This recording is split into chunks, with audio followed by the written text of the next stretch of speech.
5वां number question में हम लोग कह रहा है कि आकृति 6.20 यानी 6.20 में यही ना फिगर दिया हुआ है। इसमें कह रहा है कि डी समांतर ओ क्यू है और डी एफ समांतर ओ आर है। तो हम लोग को दर्शाना है कि एफ समांतर क्यू आर। पहले हम लोग लिख लेते हैं, उसके बाद समझाते हैं। देखो क्या दिया है, दिया गया है कि डीएफ जो है समांतर है डी, है ना, डी समांतर ओ क्यू तथा डीएफ समांतर ओ आर है, ओ आर है ना। दर्शाना है कि ईएफ समांतर क्यू आर है ना। देखो इसको तुम लोगों को दिमाग में कैसे लाना है, सबसे पहले हम लोग ये चीज समझते हैं। अभी तो तुम लोगों को हम तुरंत बताए हैं कि जो चीज हम लोगों को दिया गया रहता है उसी से ना हम लोग उठा के बनाते हैं। क्या दिया है कि डी समांतर है ओ क्यू के, तो हम पहले देखते हैं कि डी कहां पे है ना। तो डी हमारा यहां पे है। ये किसके समांतर है, ओ क्यू के। तो ये कौन सा त्रिभुज में पड़ रहा है, पी ओ क्यू में है। ये त्रिभुज में ना पड़ रहा है। अब बीच में अगर कौन आ रहा है उस नाम से हम लोग का मतलब है, हम लोग बस यही बताते हैं किनारा वाला पीओ क्यू में है हमारा डी समांतर ओ क्यू। देखो तनी सा इसको मोटा करते हैं। हाँ, ये ना त्रिभुजवा हो गया। तो जब इस समांतर दे दिया तो हम लोग क्या लिख सकते हैं, पी बटा ई क्यू बराबर पी डी बटा डीओ लिख सकते हैं। इतना तो हो गया। अच्छा फिर दिया हुआ है डीएफ समांतर ओ आर। देखो डीएफ यहां पे है, किसके समांतर है, ओ आर के ना। तो ये किस में पड़ रहा है, पीओ आर में पड़ रहा है ना। तो जब इस त्रिभुज में हम लोग देखेंगे पीओ आर में, खाली इतना में, तो पीएफ बटा एफ आर बराबर हो जाएगा पीओ बटा डीओ का हो जाएगा ना। तो दो चीज तो हम लोग आराम से निकाल सकते हैं। तो ये हम लोगों से पूछा है कि हम लोगों को दिखाना है कि ईएफ जो है समांतर है क्यू आर के ना। देखो हम लोगों को इसमें क्या दिखाना है भाई, बीच वाला तो जो दिया था हम लोग इन दोनों के माध्यम से समझ लिए। हम लोगों को मेन आंसर ये दिखाना है E F P Q R, यही ना त्रिभुज है। बीच में एगो यहां से बना दिया है, एगो यहां से बना के मिला दिया है। तो हम लोग को ये दिखाना है कि पीई जो है पीएफ ईएफ ना है ना, ईएफ क्यू आर के समांतर है ना, यही ना दिखाना है। तो हम लोग इसको कब समांतर कह सकते हैं, जब हम लोग इस दोनों को बनाते बनाते जाएंगे और कहीं ना कहीं हम लोगों को ये मिलना चाहिए पीई बटा क्यू ई या ई क्यू बराबर अगर मिल जाएगा पीएफ बटा एफ आर के। अगर इतना बराबर मिल जाए तो हम लोग इसको समांतर कह सकते हैं कि नहीं कह सकते हैं, यानी कि इसका दोनों में रूल पड़े हैं लोग। या तो अगर इतना बाटा में आएगा तो इसको समांतर, या पहले से ही समांतर देगा तो बाटा वाला हम लोग लिख सकते हैं। यही ना चीज हम लोग पढ़े हैं, यही दो रूल पड़े हैं। तो अब हम लोग क्या करेंगे, पहले ही दिया हुआ है तो ये कहां पे है, पीओ क्यू में, डीई और ओ क्यू इसमें आ रहा है। तो लिखेंगे हम लोग पीओ क्यू में डीई जो है समांतर है ओ क्यू के, डीई समांतर ओ क्यू लिख देंगे। रीजन दिया गया है, जब इतना दे दिया तो हम लोग क्या लिख सकते हैं, इतना पी बटा ई क्यू लिखेंगे। पीई बटा ई क्यू बराबर हो जाएगा पीडी बटा डीओ के, पीडी बटा डीओ ना। इसको लिखेंगे बाई बीपीटी, इसको मान लेते इक्वेशन 1, ठीक है। फिर लिखेंगे त्रिभुज, देखो है डीएफ ओ आर है, DF O R PO R में आ रहा है, लिखेंगे पीओ आर में। जब पीओ आर में काम करेंगे तो हम लोग को यही ना दिया हुआ है कि डीएफ जो है समांतर है ओ आर के। रीजन लिखेंगे दिया गया है ना। जब इतना कर दिए हम लोग, है तो मिटा देते, अब समझिए गया है सब। देखो DF/OR दिया गया है, तो हम लोग क्या लिख सकते हैं, तो हम लोग लिख सकते हैं कि PF बटा FR बराबर होगा PD बटा DO के।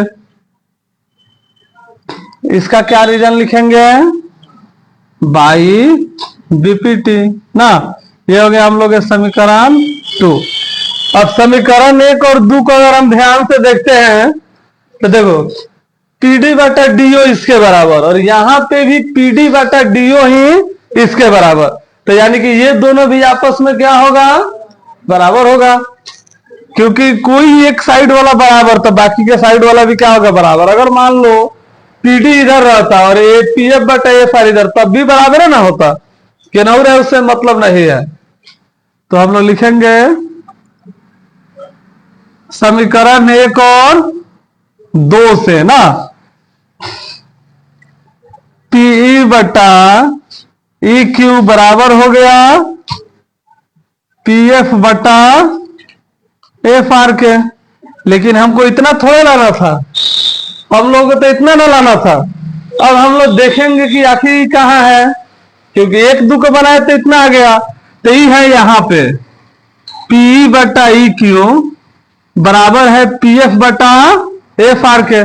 तब ध्यान से अगर हम लोग देखेंगे तो इतना बटा इतना, इतना बटा इतना के बराबर आ गया, तो ये रेखा को हम लोग कह सकते हैं कि समांतर है। पहला कर उल्टा आ गया कि नहीं आ गया, यानी कि हम लोग को आ गया है ऐसे, देखो PQR, बिचुआ में क्या है EF। अभी हम समीकरण 1 और 2 से बनाए, तो PE बटा EQ बराबर आ गया PF बटा FR। भुजा बराबर तो है, क्या हो गया, समांतर होगा कि नहीं होगा। या ई पहले से समांतर देगा तो हम लोग बटा लिख सकते हैं। तो हम लोग इतना लिख दिए, तो लिखेंगे तो EF बटा EF समांतर हो जाएगा किसके, QR के। कौन सा विधि, रूल BPT। हो गया प्रूव। चलो लिखो सब। तो 6 नंबर में कह रहा है आकृति 6.21, यहाँ पे हम लोग दिया हुआ है ना, इसमें कह रहा है क्रमशः OP OQ और OR पर स्थित बिंदु। देखो OP कहाँ पे है, OP OQ और OR, इस पे 3 वो बिंदु स्थित है ABC, और ये तीनों को क्या किया है, मिला दिया है। तो इस प्रकार है कि AB समांतर PQ और AC समांतर PR है। तो हम लोग को दर्शाना है कि BC समांतर QR है। पहले लिख लेते हैं क्या क्या दिया है, उसके बाद समझाते हैं। लिखेंगे दिया गया है कि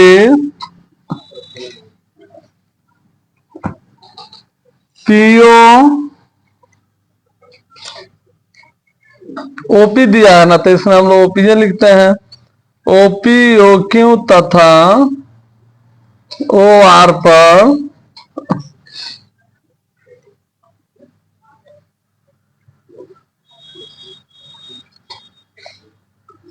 तीन बिंदु ABC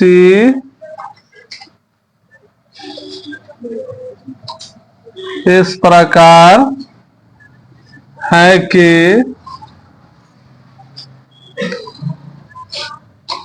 AB समांतर PQ तथा AC समांतर PR है। हम लोग को दर्शाना है कि BC समांतर QR। चलो देखो सब पहले, तब लिखना सब। देखो अभी तो तुम लोगों को फोटो समझ में आ गया, फिगर जो दिया हुआ है PQR, इसके बीच में एक ओ दिया हुआ है सेंटर पे, ठीक है। इसने क्या किया है, PO OQ और OC को बनाकर इसके बीच में एक ए बिंदु, बीच में नहीं है, कहीं पे भी हो सकता है, ठीक है। ABC दिया है और ये तीनों क्या किया है, मिला दिया है। ये इस प्रकार मिलाया है कि हम लोग को दिख रहा है इसमें कि ए बी जो है समांतर है पी क्यू के, तो हम लोग देखेंगे आखिर ए बी कहाँ पे है, तो यहाँ पे है ए बी, और किसके समांतर है, पी क्यू यहाँ पे है। तो अच्छा, तो कौन त्रिभुज में पड़ रहा है, इसमें पड़ रहा है पीओ क्यू में ना। तो ये जब समांतर है पीओ क्यू में, तो हम लोग क्या लिख सकते हैं, इसे लिख सकते हैं ना, पी ए बटा एओ बराबर हो जाएगा ओ बी बटा ओ क्यू। इतना तो हो जाएगा, समझ में आ गया। अच्छा, दूसरा चीज क्या दिया है समांतर, एसी समांतर पी आर, एगो लिख दिए, इससे दो दे देते हैं। एसी किसके समांतर, पी आर के ना। तो ये किस में पढ़ रहा है, पीओ आर में पढ़ रहा है ना। तो इसको हम लोग कैसे लिख सकते हैं, इसे लिख सकते हैं पी ए बटा एओ बराबर हो जाएगा सी आर बटा ओ आर ना। सीपीसीटी कर रहा है, बीपीटी से हो जाएगा। तो हम लोग क्या करेंगे, इसको सबसे पहले लिखेंगे हम लोग त्रिभुज पीओ क्यू में ना, यही ना दो चीज हम लोगों को पहले दिया हुआ है, इसी में ना काम करेंगे। पीओ क्यू में देखो, पीओ क्यू यहाँ पे है, तो हम लोग क्या दिया है कि ए बी जो है समांतर है पी क्यू के, रीजन लिख देंगे दिया है या दिया गया है। जब इतना दे दिया तो हम लोग क्या लिख सकते हैं, ये त्रिभुज में ना काम कर रहे हैं इधर वाला में, तो हम लोग लिखेंगे पी ए बटा एओ, पी ए बटा एओ बराबर हो जाएगा बी क्यू बटा बीओ के,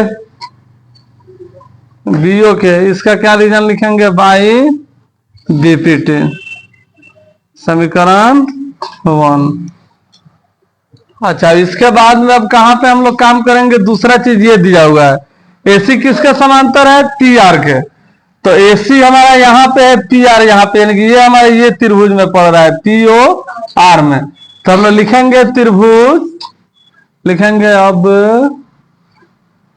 त्रिभुज पीओ आर में। तो इसमें हम लोग को दिया हुआ है क्या, एसी समांतर पी आर, रीजन लिख देंगे दिया गया है ना।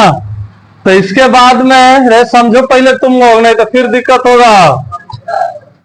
समझो पहले, देखो एसी समांतर पी आर, इसीलिए समझ में नहीं आएगा।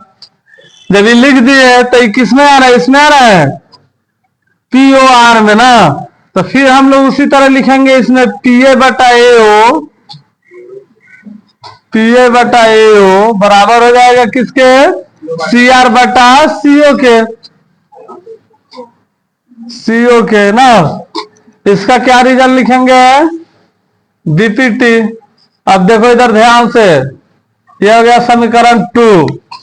समीकरण 1 और 2 के जब देखेंगे, पी ए बटा एओ इतना के बराबर है, और 2 में भी पी ए बटा एओ इतना के बराबर, तो ये दोनों भी आपस में क्या होगा, बराबर होगा। तो हम लोग लिखेंगे समीकरण 1 और 2 से बी क्यू बटा बीओ बराबर हो जाएगा सी आर बटा सीओ के।